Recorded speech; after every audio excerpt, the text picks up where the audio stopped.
Welcome. It gives me great joy to see you watch this video today. I'm particularly very excited. Thank you very much for coming in contact with this channel. Thank you for viewing this video. Hi, I'm Dr. Olayinka Akanle. I'm a sociologist, I'm a researcher, I'm a public speaker, I'm a life coach, I'm a lecturer in the university. And on this channel, I do a number of stuffs. All these stuffs, they are just to assist you in achieving the best you want to be in life. So, but all the stuffs I do, you can cluster them into sociology, research, relationship, and migration. So if today is your first time of coming in contact with this channel, kindly subscribe to the channel. Kindly like, comment, and share this content. And if you are a return viewer, that is, you have visited this channel before, but you have not subscribed, kindly subscribe. More importantly, also share this content widely across your network so others can benefit. So if you have not subscribed, kindly subscribe. Comment on this video, like and share. And if you have subscribed, thank you for staying tuned. It gives me great joy that you are committed to this cause. And just to be able to add value to you all the time, I intentionally make content as regularly and as consistently as possible.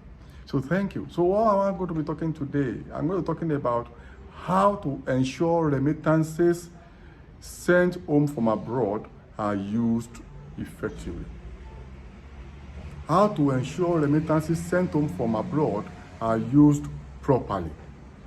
This is a very serious issue because many people are abroad, they have migrated, they have relocated, and they have one or two reasons to send remittances home. Many of them in terms of materials, some of them in terms of cash, for different reasons. Many send money home for different reasons, for investment. I've done researches on diaspora and investment in home country. I've done many researches on the diaspora. People living abroad are usually classified broadly as diaspora. Though the concept of diaspora scholarly and academically, the concept is deeper than that. But at general level, people refer to those who live abroad as a diaspora. So many people, and I'll be adopting that simple classification.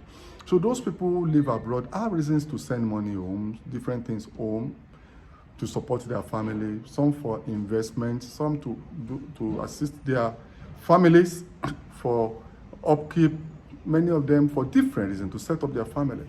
So many people have reasons to send remittances home. So things that are sent home back to countries of origin from abroad where migrants live, these things are regarded as remittances.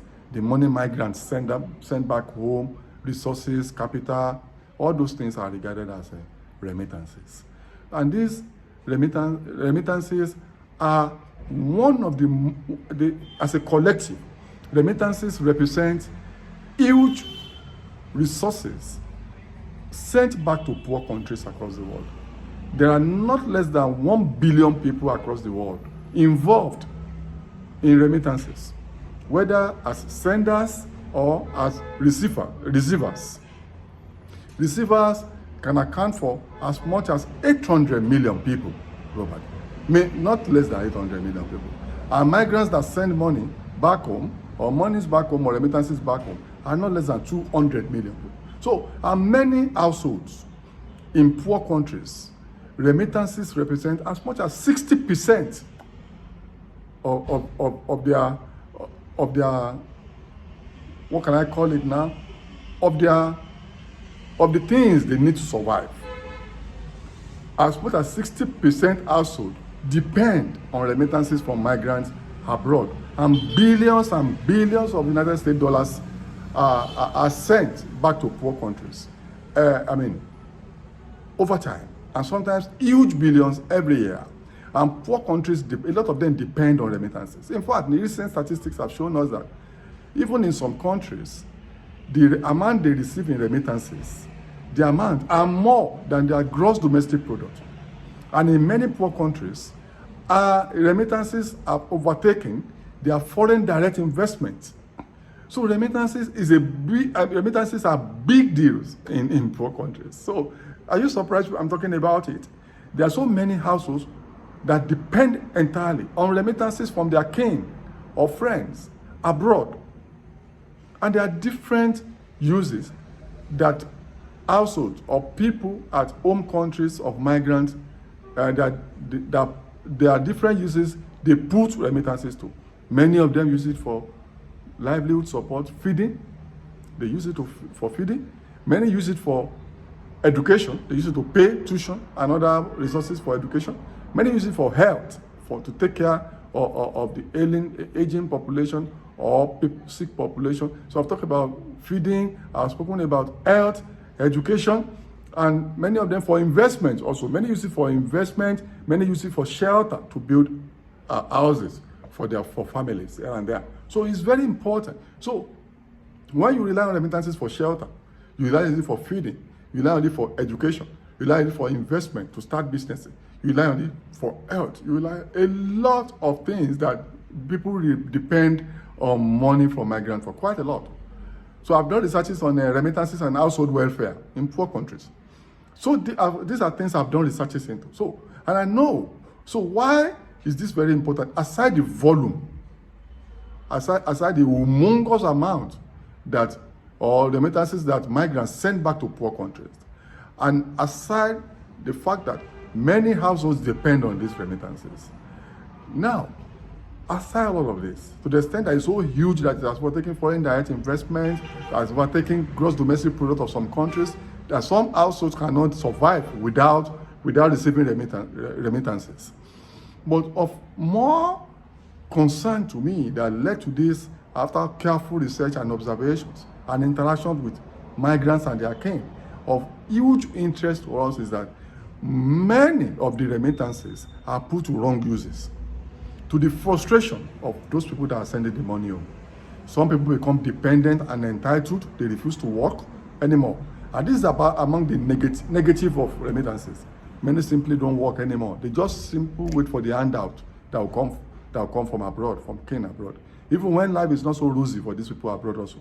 They are just trying to be responsible, committed to their kin, and social networks are back home. But more, a lot of this of what is remitted or what are remitted are not put to proper use. Sometimes they are wasted as people become dependent. Sometimes families are broken as people compete for remittances from migrants. So there are negatives of remittances. Most migrants who send money home, sometimes for investment, they are diverted, they are wasted. Sometimes they are put into wrong uses. So many don't want to work again. So there are so many divisions, and many migrants are frustrated. Many people abroad are frustrated. Sometimes they are cheated, sometimes they are scammed of their hard-earned currencies.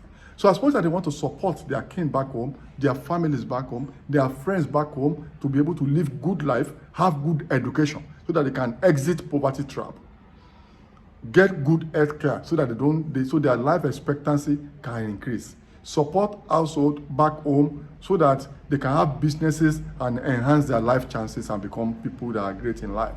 Imagine 200. Look at the 1 billion. Look at 1 billion scenario that I painted initially.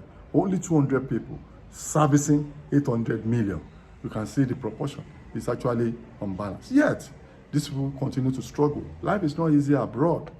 They go through hell, literally speaking, to make every dollar, every pound, every euro that they make. Yet, when they send this money or these remittances, they are wasted. They are not used properly. Many tell people to build houses for them. They build shanties. Many simply don't build anything for this migrant. So, how, as migrants, whether you want to migrate or already abroad, how can you ensure that your remittances are put into proper use? Number one, do not be random. Do not be random. Don't just send the remittances home randomly. Be systematic, be logical. Except in case of emergencies, let there be targeted time that you send remittances back home. Don't be random. And let your remittances be focused. There must be a reason you are sending the money. Or remittances. Insist, this is what this must go into. And you must follow up. Don't be random. Let there be time. Be specific about periods you'll be spending money. You'll be sending money. Then be targeted, focused on your remittances. Let your remittances be attached to particular needs, and you must follow up. Number 3, don't just send money and back off. Ask questions. When people know that you will demand accountability and transparency, that means follow up to demand accountability and transparency. When people know you will demand accountability and transparency, they will not waste your resources. They will not waste the remittances. And this is not because you are protecting yourself. You are also assisting people back home to be responsible. You are not plucking the money on the trees. They don't pick money on the floor, on the ground, anywhere. So you are only teaching them to be responsible. And be sure that they are not dependent.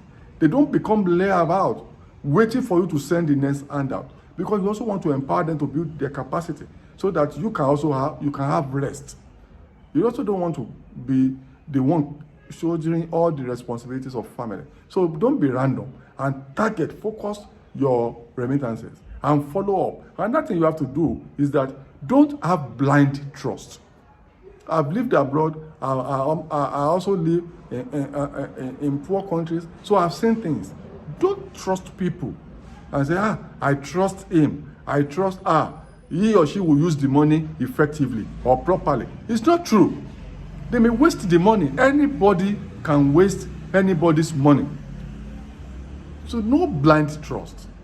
Be conscious, be careful, and try as much as possible to demand transparency and accountability from anybody. Don't fear. You don't need to be afraid. Some people will be so traditional, so mystical that if I ask, they will kill me. After all, they are my families. They don't let me ask too much. They don't feel bad. Let them feel bad. If it's just because you want to demand accountability, don't trust anybody blindly.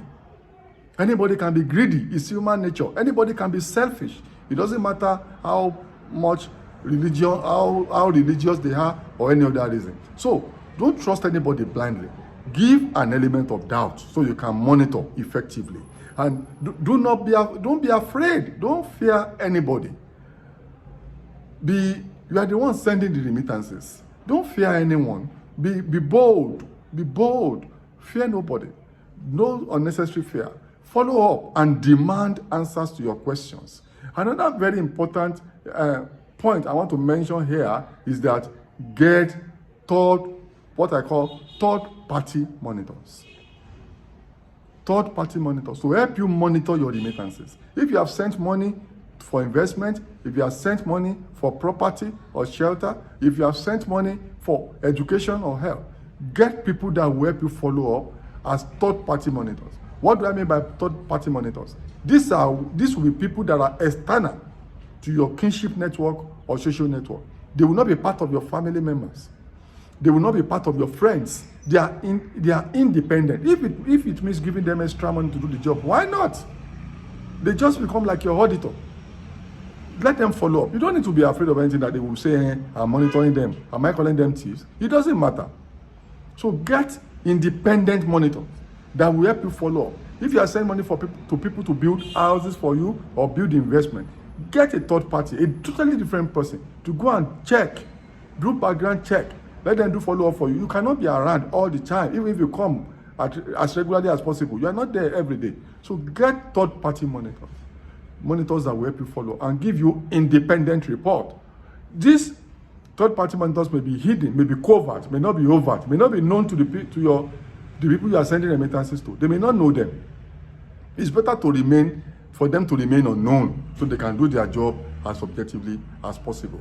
So if you take these steps, I can assure you that you will have better use, more proper use of your remittances. And you will help yourself, help the people you are sending remittances to be responsible and dependable, and you will help the society generally towards sustainable development. Thank you very much for viewing this video. Kindly subscribe to this channel, like, comment, and share widely across the networks so far to benefit them. Until I see you in the next video, I am Dr. Olayinka Akanle, and thank you very much for viewing.